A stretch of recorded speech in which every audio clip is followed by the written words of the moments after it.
Bonjour à toutes, bonjour à tous. Soyez les bienvenus. Je suis professeur Amal Mastou d'SVT. J'espère que vous êtes en bonne et parfaite santé. Vous avez passé de bonnes vacances, vous êtes bien reposés et maintenant vous êtes prêtes pour commencer une nouvelle année malgré les circonstances qu'on vit. Une année, Inch'Allah, qui sera pleine de travail, couronnée de succès et de réussite. Chers apprenants, cette année, vous allez passer le régional. Cela demande de votre part beaucoup de travail, beaucoup d'efforts, beaucoup de sérieux, beaucoup d'énergie, dans toutes les matières, sans exception, sans négliger aucune matière pour obtenir, Inch'Allah, des bons moyens qui vont vous aider pendant l'année de deuxième année de bac. J'insiste là-dessus. Fini la paresse et vous devez prendre les choses au sérieux. C'est votre avenir qui se joue maintenant. Après cette brève introduction, mes chers apprenants, mes chers élèves, attaquons-nous notre programme de première année bac.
Il sera divisé en deux parties. La première partie, on va étudier les phénomènes géologiques externes. En autre terme, la géodynamique externe ou bien la dynamique externe. Ça signifie quoi la géodynamique externe?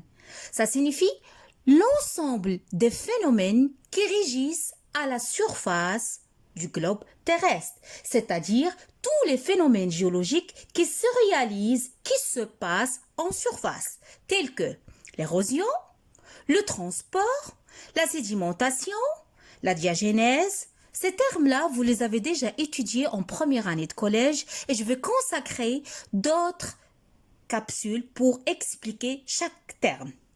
À l'opposé de la géodynamique externe, il y a aussi la géodynamique interne ou bien la dynamique interne, comme je peux la renommer, les phénomènes géodynamiques internes que vous avez déjà étudiés en 8e année, tels que les séismes, les volcans, la formation des chaînes montagneuses, la tectonique des plaques et les déformations tectoniques.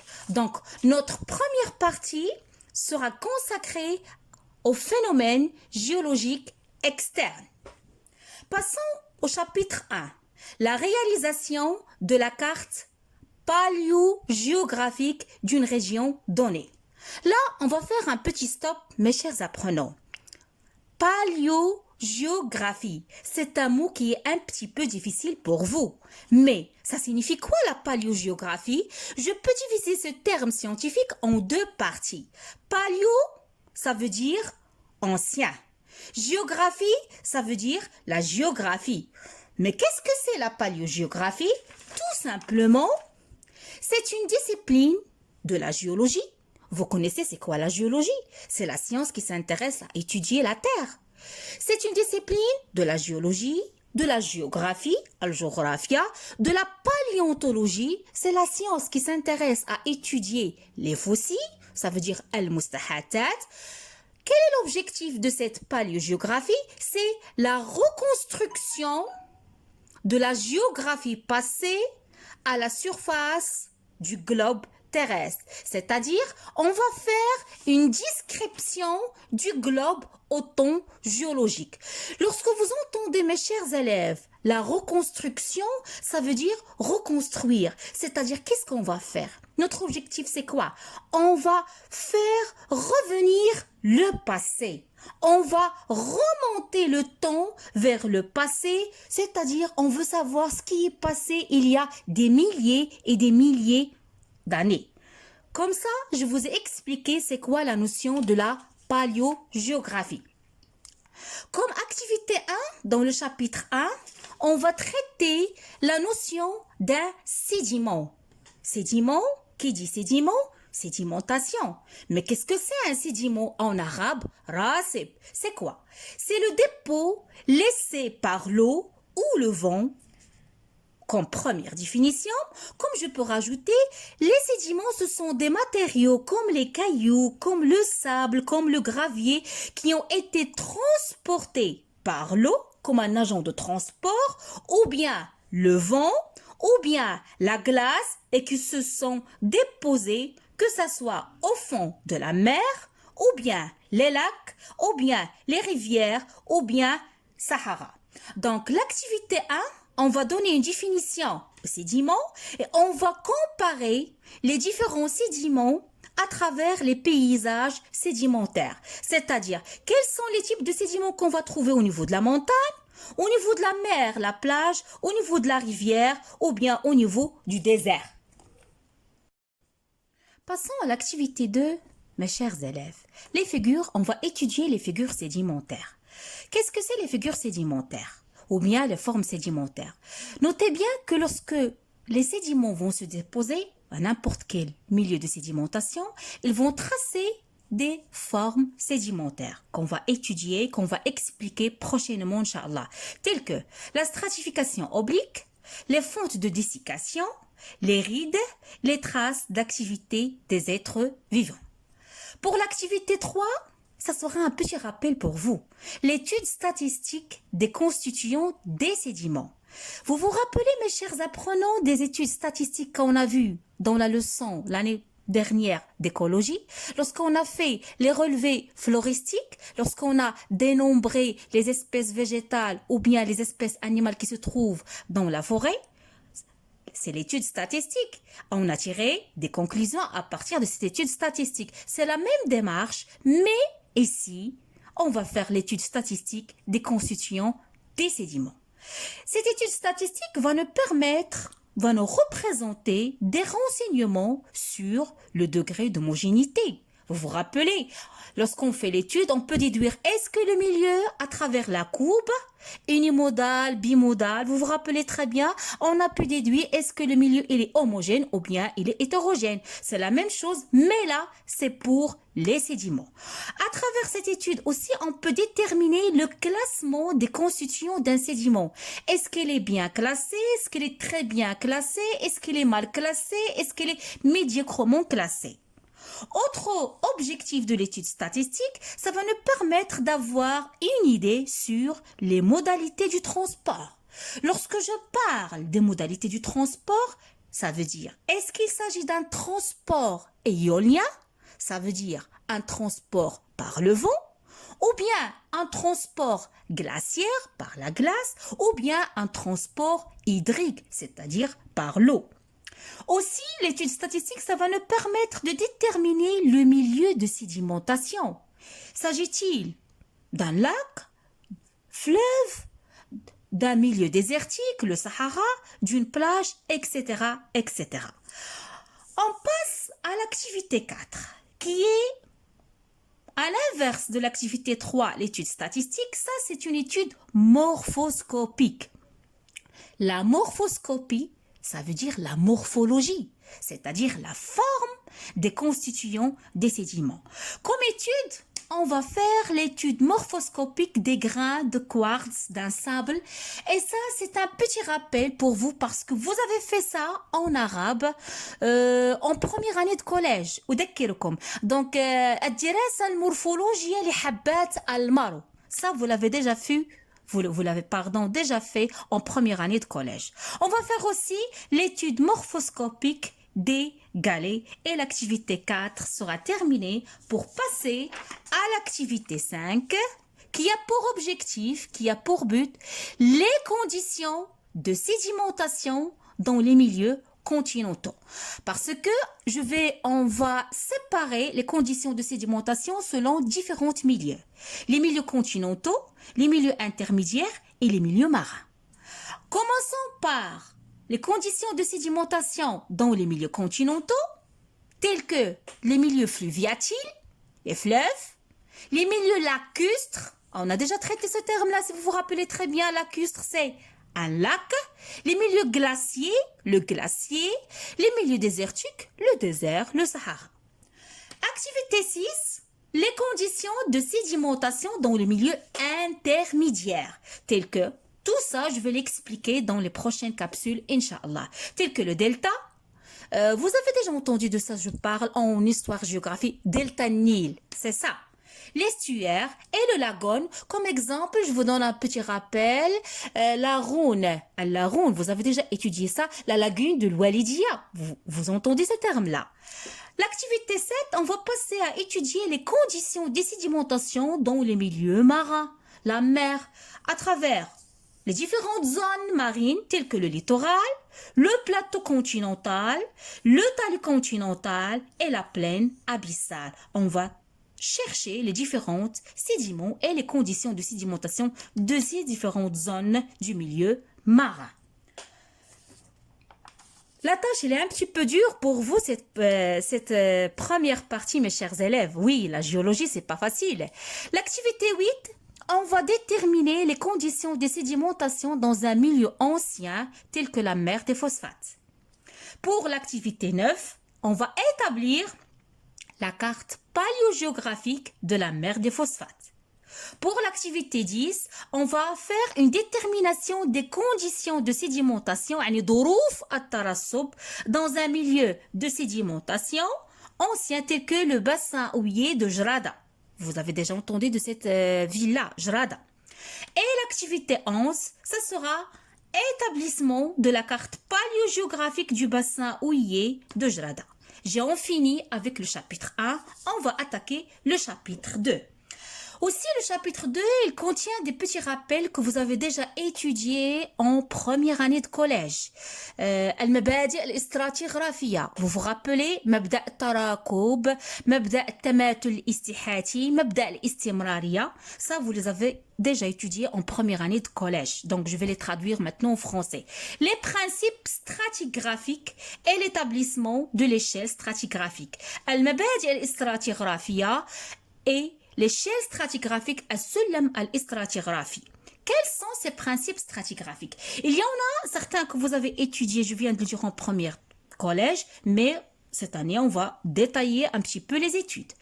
On va commencer par le principe de superposition, le principe de recoupement, le principe d'inclusion, le principe d'identité paléontologique, le principe de continuité, et on va terminer par une étude et une comparaison de fossiles de faciès, c'est-à-dire on va déterminer qu'est-ce que c'est un fossile de faciès, vous l'avez déjà vu, mustahat suhniya, et fossile stratigraphique. مستحات stratigraphia. Quelle est la différence? Quelles sont les caractéristiques d'un fossile de faciès ou fossile stratigraphique et quel est leur intérêt? Pour aller à l'activité 2, c'est à la recherche des subdivisions géochronologiques. Là, la tâche est un petit peu dure. Vous allez entendre des termes qui sont un petit peu difficiles. Mais ne craignez rien, on va expliquer tout dans le cours. On va travailler à travers des exercices, à travers des documents pour éclaircir toutes choses que vous n'avez pas compris. Tel que le premier terme, qu'est-ce que c'est le stratotype? Qu'est-ce que c'est la biozone? Qu'est-ce que c'est la lacune stratigraphique? Qu'est-ce que c'est le cycle sédimentaire? À travers la transgression et la régression. Puis, un autre terme scientifique, les discordances géologiques, telles que la discordance parallèle et la discordance angulaire. À l'activité 3, on va étudier les grandes subdivisions géochronologiques et on va terminer par l'activité 4 qui est l'échelle stratigraphique. Pour le chapitre 3, mes chers élèves, on va étudier la carte géologique et la reconstitution de l'histoire géologique d'une région donnée. Pour l'activité 1, il a pour objectif la carte géologique, al-kharita al-géologia. On va étudier les caractéristiques de la carte géologique en la comparant, si vous vous rappelez très bien, avec la carte topographique, al-kharita topographia, que vous avez déjà étudié en première année de collège. Pour l'activité 2, on va traiter les techniques de réalisation de la coupe géologique, al-maqta' al-géologie. Et pour l'activité 3, on va apprendre comment réaliser les coupes géologiques. Pour clôturer la fin, l'activité 4, la reconstitution de l'histoire géologique d'une région donnée. Ça, c'était, mes chers apprenants, le programme de la première partie. Passons maintenant au programme de la deuxième partie du deuxième semestre. Ça sera un programme très enrichissant pour vous et je sens que vous allez aimer parce que c'est tout ce qui est en relation avec la biologie. Donc, notre thème, sera la nature de l'information génétique et le mécanisme de son expression, la génétique. Le chapitre 1, on va commencer, Inch'Allah, si Dieu le veut, par l'information génétique, al-khabar al-wirati, notion, transmission et expression. Pour l'activité 1, on va éclaircir le mystère à travers certaines expériences pour déterminer où se localise l'information génétique dans la cellule. Est-ce qu'elle se localise au niveau du cytoplasme, au niveau de la membrane cytoplasmique ou bien au niveau du noyau? L'activité 2, on va apprendre comment se fait la transmission de l'information génétique d'une cellule à une autre. L'activité 3, on va déterminer la nature du matériel génétique. Quelle est sa nature? Est-ce que ce sont des protéines? Est-ce que ce sont des glucides? Est-ce que ce sont des lipides? Est-ce que ce sont des acides nucléiques? Comment on va faire ça? À travers l'analyse et l'interprétation des expériences de Monsieur Griffith, 1928, des expériences d'Avery MacLeod et McCarthy qui ont été réalisées en 1944 et les expériences de Hershey et Chase en 1952. Aussi, on va déterminer, mes chers élèves, la composition chimique de l'ADN. Vous entendez ça? L'ADN, cette molécule universelle, la structure de l'ADN. De quoi elle est composée l'ADN? Quelle est sa composition? Quelle est sa structure? Que signifie le terme ADN? C'est un petit problème qu'on va essayer de résoudre.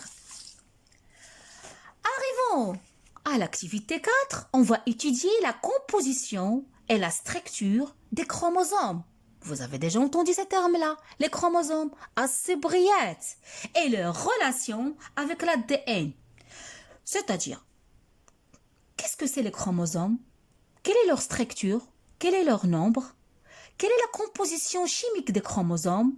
Et comment peut-on passer de la chromatine assez brillante au chromosome assez brillante? Ça, c'était l'activité 4. L'activité 5, vraiment, c'est une activité très intéressante, très enrichissante qui va vous donner une idée la réplication d'ADN à la duplication de l'ADN. Comment se fait ce processus de réplication? Comment on va y arriver à ça? À travers les expériences historiques des grands scientifiques, Messé Sonestal, et aussi de l'expérience de Taylor. Passons, mes chers apprenants, à l'activité 6, par laquelle on va déterminer, on va éclaircir qu'est-ce que c'est la notion d'un caractère. Quelle est la différence d'un caractère? Qu'est-ce qu'un gène? Caractère Sefa, gène Mourita, l'allèle Halil et mutation, ça signifie quoi? La mutation à Tofra. L'activité 7, on va étudier la relation, l'alaqa, entre le caractère et le protéine. Et l'activité 8, on va déterminer la relation entre gènes, protéines. L'activité 9, on va apprendre tous ensemble comment se fait le mécanisme d'expression de l'information génétique à travers la transcription. L'activité 10, on va étudier le mécanisme d'expression de l'information génétique, la traduction. C'est-à-dire, notez bien, on va savoir c'est quoi le phénomène de la transcription et c'est quoi le phénomène de la traduction. Arrivons au dernier chapitre qui est le chapitre 2, le génie génétique, l'handasa al-wiratiya. L'activité 1, on va étudier le transfert naturel des gènes de l'agrobacterium tumefaciens à une plante. L'activité 2, on va étudier les outils et les techniques du génie génétique. Notez bien, c'est un chapitre très important aussi pour votre culture générale. L'activité 3, on va apprendre les étapes de la transgénèse. Et l'activité 4, la dernière activité de notre programme, quelques applications de génie génétique. J'espère que cet aperçu bref de notre programme sera utile pour vous, mes chers apprenants. Je vous souhaite la bienvenue, je vous souhaite une bonne reprise, une année, Inch'Allah, qui sera couronnée de succès et de réussite.